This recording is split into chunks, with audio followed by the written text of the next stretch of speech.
Hello guys, so for this video, tuturuan ko kayo kung saan po ninyo makikita or saan tayo makakapag-download ng mga music na pwede natin gamitin sa ating mga video na walang copyright sa Facebook. Yan. So madali lang po ito, ano? So ngayon pupunta lang tayo sa Chrome. So doon sa Chrome, yan. So ito na yung ito na yung itsura nung sound collection. Yan. So ito po siya, no? Pero bago po tayo pumunta diyan, so dito tayo sa pinakasimula. Yan, sa facebook.com. So ang kailangan nyo lang gawin, punta tayo ng Google Chrome. Yan, tapos i-login lang po natin yung account natin dito sa Facebook, ano? So pupunta tayo ng Facebook, then maglalagin lang muna tayo. So ngayon, pagka nag-login po tayo dito sa ating Facebook sa Google, so ganito po ang itsura muna niyan, ano. Yan, so ganito po, ano. Kung makikita po ninyo sa URL, yung nasa taas, i-click ko po siya. Yan, tapos click ko po yung lapis. Kung makikita po natin, ang nakalagay diyan is m.facebook.com. Yan. So yan yung kanyang URL. So hindi po yan yung kailangan natin, ano? So ang kailangan natin gawin ay yung kanina, ano, yung dapat maging www.facebook.com. So ngayon, ang gagawin po natin, yan, desktop site po ang gagawin po natin, ano. So para makita po natin yon, click po ulit natin yung tatlong tuldok sa may bandang kanan sa taas. Then diyan po sa may gilid, desktop site po yan, ano. Merong desktop site. Then i-click po natin yan. So ganito po ang magiging itsura na po niyan, ano. Parang parang sa computer na yung itsura po niya. And then kung makikita po natin yung URL sa taas, yan, tapos click po natin yung lapis.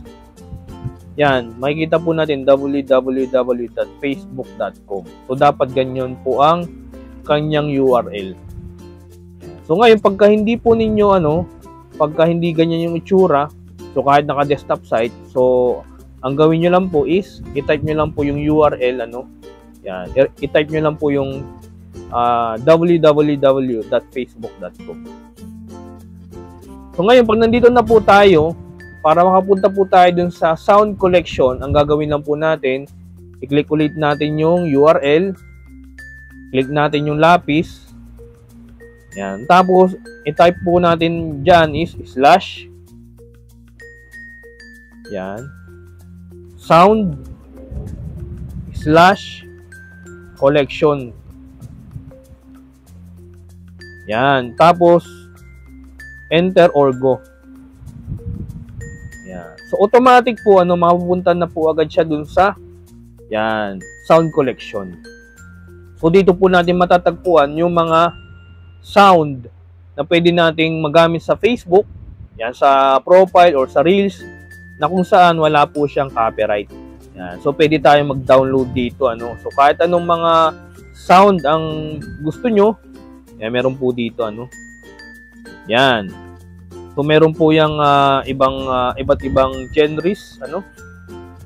Yan, merong mga Asian, Brazilian, yan, classical. Yan, merong hip-hop, hip-hop, rock, yan, madami po, ano. Then, meron din siyang moods. May angry, chill, confident, confused, yan, dramatic, yan, dami, happy, inspirational, yan, madami po yan. And then, so ngayon, pag nakapili ka na, so pwede po ninyong ma-download dyan, dito po sa may gilid yan. So, kung makikita po ninyo yung arrow sa gilid, yan lang po yung i-click natin para ma-download po siya. So, halimbawa, sample po tayo. Pero bago ninyo i-download, syempre, pakinggan nyo muna kung gusto po ninyo yung sound na gusto nyo. So, para mapakinggan po natin yung sound, yan, i-click lang po natin yung play button, yan, yung triangle na may bilog, Yan, i-click lang natin yan. Yan, mapapakinggan na po natin yung sound. Yan, di ba? So ngayon, pagka okay na, i-click nyo lang po yung yung download o yung arrow na pababa. Yan. So ngayon makita po natin download. Yan. So automatic po mapupunta po yan sa ating gallery Yan. So dun sa music. Tapos pwede na po natin silang gamitin sa ating mga video So pag nag-edit po tayo ng mga video natin, mga vlog or etc.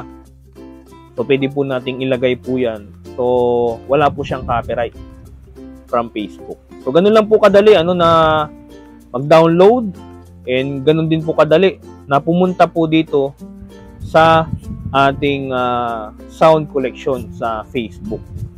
So yan So hopefully nakatulong po itong video na to. So i-share niyo na din po sa mga taong nangangailangan ng video na to. This is Coach Jupes. God bless po sa inyong lahat.